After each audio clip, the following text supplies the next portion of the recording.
Hello बच्चों, क्या हाल चाल और सब बढ़िया। तो आज हम स्टार्ट करने जा रहे हैं हिस्ट्री का second chapter from trade to territory. ठीक है बच्चों, तो हमने अपनी पिछली वीडियो में कंपनी ऑफिशियल्स बिकॉम नबोब्स के बारे में हमने पढ़ा था। आज हम इस वीडियो में पढ़ेंगे कंपनी रूल एक्सपेंड्स के बारे में। इसका मतलब बच्चों कंपनी का फैसला शासन। ठीक है बच्चों, फैलता शासन के बारे में हम पढ़ेंगे, कंपनी का फैलता शासन के बारे में। तो पूरी वीडियो में बने रहिएगा, आपको बहुत ही अच्छे तरीके से समझ में आएगा। अगर आप नए बच्चे हो, हमारे चैनल पर पहली बार आए, तो जरूर चैनल को सब्सक्राइब करके बेल आइकन दबाना ना भूलना। तो चलिए स्टार्ट करते हैं बच्चों। If we analyze the process of annexation of Indian states by the East India Company from 1757 to 1857, certain key aspect emerges। बच्चों इसमें बोला गया है कि यदि हम 1757 और 1757 से 1857 के बीच ईस्ट इंडिया कंपनी के द्वारा भारतीय राज्यों पर कब्जे की प्रक्रिया को देखें तो कुछ महत्वपूर्ण बातें सामने आती है। The company rarely launched a direct military attack on an unknown territory. Instead it used a variety of political, economic and diplomatic methods to extend its influence before annexing an Indian kingdom। तो बच्चों यहाँ पर बोला गया है कि किसी अनजान इलाके में कंपनी ने सीधे सैनिक हमला प्राय नहीं किया। उसने किसी भी भारतीय रियासत का अधिग्रहण करने से पहले विभिन्न राजनीतिक मतलब पॉलिटिकल, उसके इकोनॉमिक मतलब आर्थिक, और डिप्लोमेटिक मतलब कूटनीतिक साधनों का इस्तेमाल किया था। ठीक है बच्चों। After the battle of Buxar 1764, the company appointed residents in Indian states।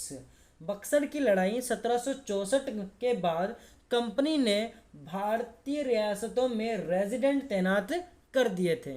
ठीक है बच्चों, आगे बढ़ते हैं। दे वर पॉलिटिकली और commercially agents and their job was to serve and further the interest of the company. यहाँ पर बच्चों बोला गया है कि ये कंपनी के राजनीतिक या व्यवसायिक प्रतिनिधि होते थे। मतलब ये क्या होते थे, कमर्शियली एजेंट भी होते थे और पॉलिटिकल भी होते थे कंपनी के थ्रू। The resident the company officials began interfering in the internal affairs of Indian states. इसका मतलब बच्चों क्या है, उनका काम कंपनी के हितों की रक्षा करना और उन्हें उनके काम का मतलब क्या है, उनको कंपनी को बचा के रखना, मतलब उनके रक्षा करना और उन्हें आगे बढ़ाना था। रेजिडेंट के माध्यम से कंपनी के अधिकारी भारतीय राज्यों के भीतरी मामलों में भी दखल देने लगे थे। They try to decide who was to be successor to the throne and who was to be appointed in administration posts। अब इसमें क्या था बच्चों, अगला राजा कौन होगा, किस पद पर किसको बिठाया जाएगा, किस तरह की चीजें भी कंपनी के अफसर ही तय करना चाहते थे। ठीक है बच्चों। Sometimes the company force the state into a subsidiary alliance. इसका मतलब क्या है बच्चों कि कई बार कंपनी ने रियासतों पर सहायक संधि भी थोप दी थी, subsidiary alliance. According to the term of the alliance, Indian rulers were not allowed to have their independent armed forces। बच्चों इसका मतलब क्या है कि जो रियासत इस बंदोबस्त को मान लेती थी उसे अपनी स्वतंत्र सेनाएं रखने का अधिकार नहीं रहता था। ठीक है बच्चों। They were to be protected by the company. अब ये उसे कंपनी की तरफ से सुरक्षा मिलती थी। बट आगे पढ़ते हैं।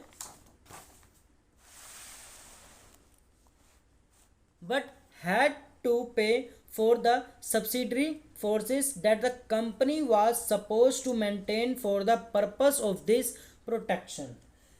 और यहाँ पर सुरक्षा मिलती थी, कंपनी की तरफ से सुरक्षा मिलती थी और सहायक सेना के रख रखाव के लिए वे कंपनी को पैसा देती थी। ठीक है बच्चों, पैसा भी देती थी। अब इसमें क्या बोला आगे कि अगर भारतीय, यहाँ पर क्या लिखा हुआ है, आगे यहाँ पर मतलब सुरक्षा देती थी, सब कुछ मेंटेन करके रखती थी। यहाँ पर देखो आगे बच्चों, if the Indian rulers fail to make the payment then part of the territory of their territory was taken away as a penalty. अगर यहाँ पर लिखा हुआ है, अगर भारतीय शासक रकम अदा करने में चूक जाते थे, मतलब पैसा चुकाने में चूक जाते थे, तो जुर्माना के तौर पर उनका इलाका कंपनी अपने कब्जे में ले लेती थी। For example, when Richard Wellesley was governor general 1798 to 1805, मतलब 1805, the nawab of Awadh was forced to give over half of his territory to the company in 1801 as he failed to pay for the subsidiary forces. Hyderabad was also forced to cede territories on similar grounds.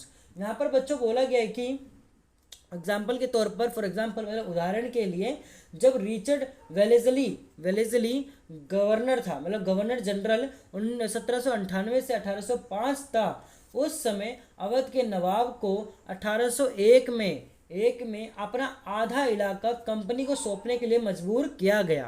क्योंकि नवाब सहायक सेना, मतलब subsidiary forces, मतलब सहायक सेना के लिए पैसा अदा करने में चूक गए थे।